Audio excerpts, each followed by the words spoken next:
All right, so welcome back. Today, what we want to talk a little bit about is looking at a self-assessment. And so, one of the things, important aspects of this class is to constantly kind of go through and assess what you're going to do and things that you see as being important. And so, a lot of times we come back to values, and that'll be one thing that I'll talk a lot about is what do you value? What do you see as being important? And so that's where we're going to kind of go because that's going to help you make your decisions as you advance your career and move forward with your career. Um, so I'll throw this, what do you see as being important? What are those values that you hold in your life?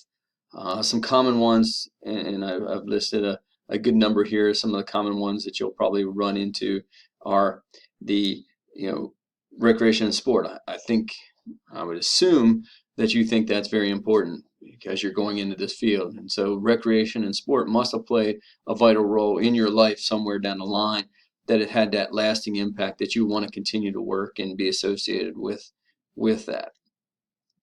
Family. Some people, see family as being important. One of the things I mentioned in my little intro was when my wife and I were deciding it was time to have children. We wanted to move closer to family and have the opportunity to be around family. So that helped to determine making that move. Even though we really liked Texas, we wanted to move closer to where family was. Salary and money, a lot of people say money doesn't make the world go round, but you know, it it does play a part in some of the decisions. When you come out and you have big student loans that you have to pay off, you may have to decide that, I can't work in recreation and sport management because it doesn't pay well enough. I need to make more money so that I can pay off these loans. So salary is important and does determine sometimes your values and does impact your values. Some of you may be in it because you see it as having an impact on the community and bringing about community well-being, and uh, it may be you see the value that sport and recreation has within the community, and so you want to be involved in that and give back to your community. Health and wellness, equity or equality, title. Some people are driven by that title that they may have. Um, Youth development, whatever it is out there. And this is just a small list. There's more. I put a link in there um, that you could see more. But you can Google values, and there'll be all sorts of things that come up with, what people value and see as being important. So that's something you have to determine. And so I'm kind of giving you some guidance, but it's up to you to determine what is important.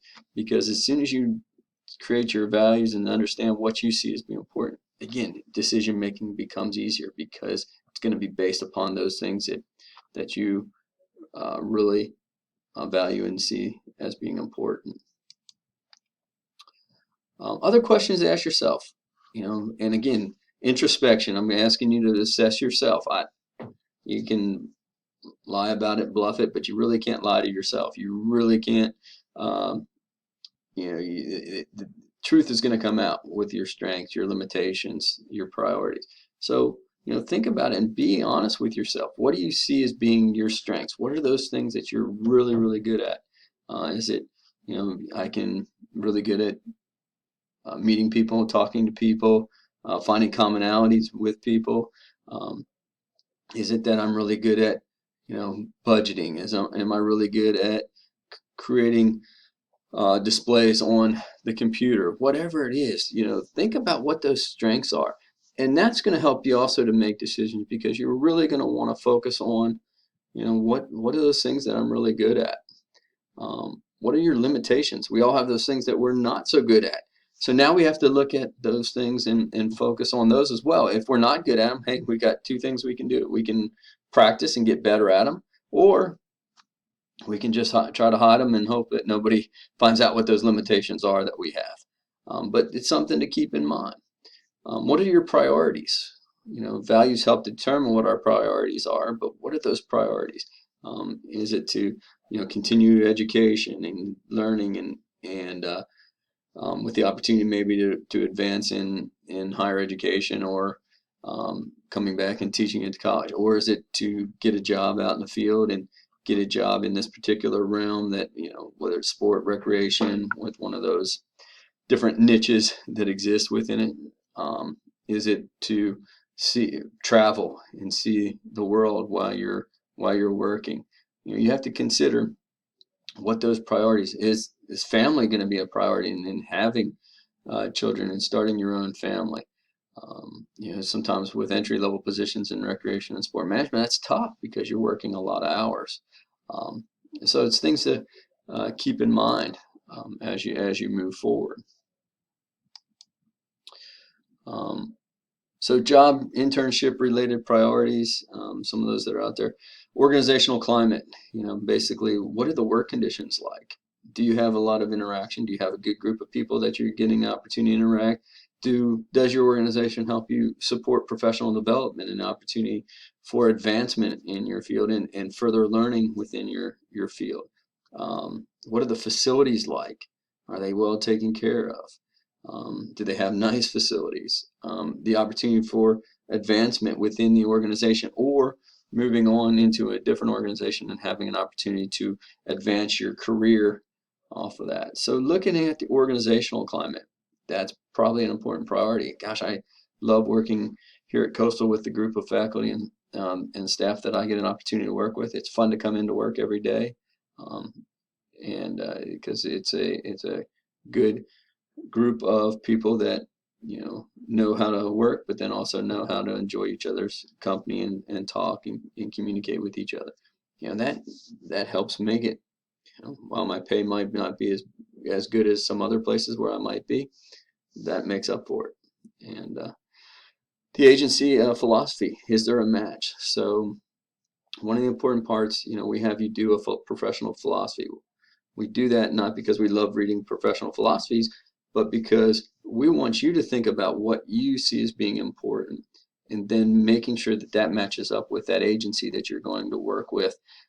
Such as, if you're going and working with the YMCA, you're understanding that it's a nonprofit organization where you may be making money through your programs, but that money is going back into the general fund, where it's helping to support a lot of other programs. So you may have to go and kind of beg for money, even though you're the program that's generating the money, because it's going out to other good programs, but not ones that are profitable.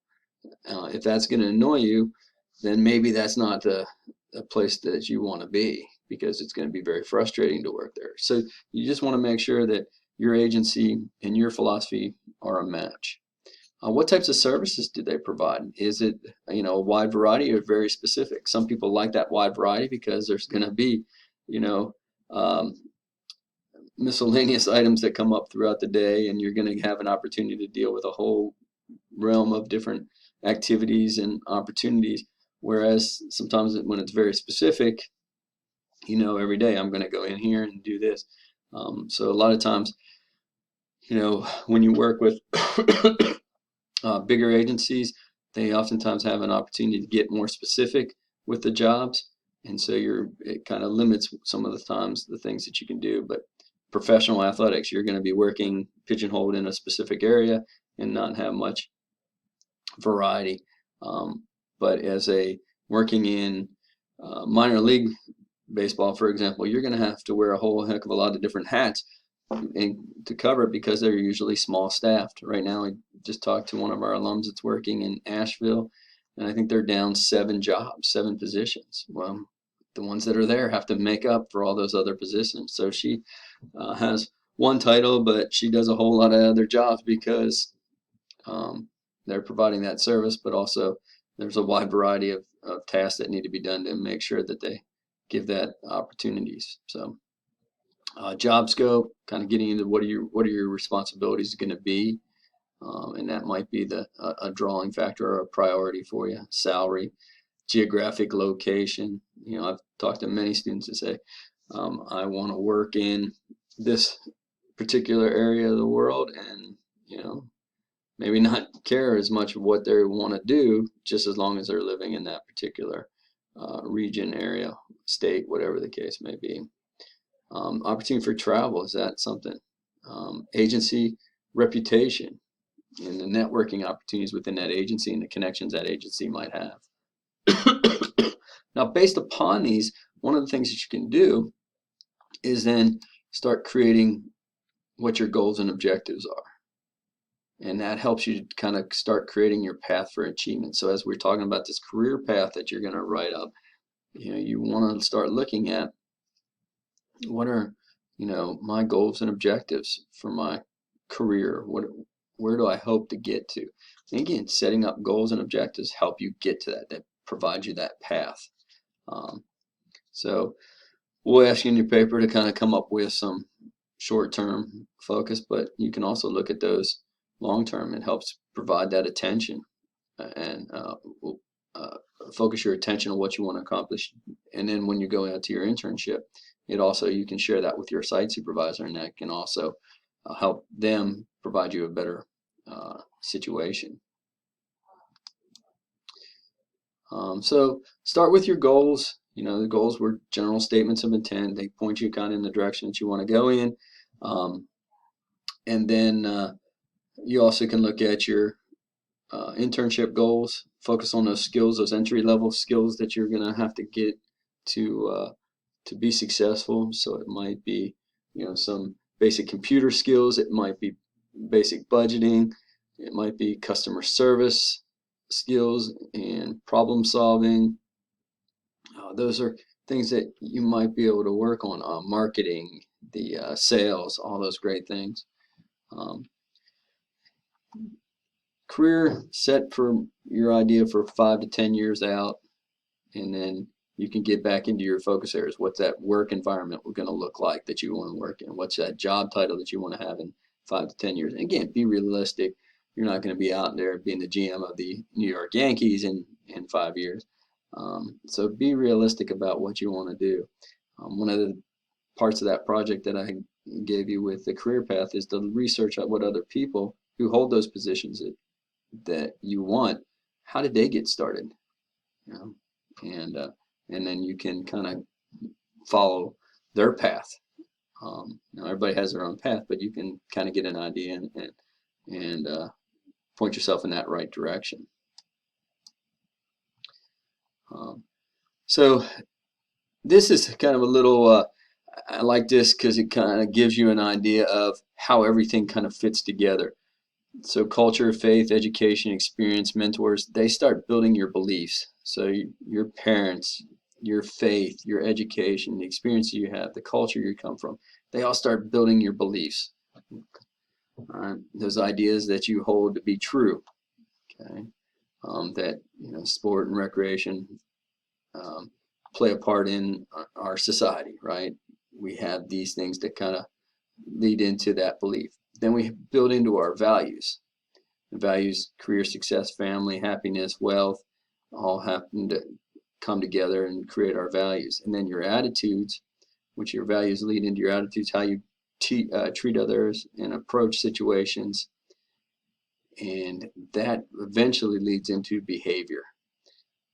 So all these things working together end up leading to behavior. And so why is that important? Well, we're hitting kind of these, what's your beliefs, what's your values, in hopes that we can start understanding what our attitudes are going to be, which leads to the behaviors that we're going to do to get to the places we want. So as you kind of move through the semester, again, I'm asking you to do things to be introspective. Look at your beliefs, look at your values, okay? Because that's going to affect your attitudes and your behaviors. And one of the first areas you're going to be out there is, your internship. You have a kind of bad attitude, it's going to lead to not so successful behaviors when you're out there. So again, be introspective, do your self-assessment, look at what you believe, and I think that's going to help put you in the right direction to be successful with your internship and moving forward life. Okay. All right, I'll stop here and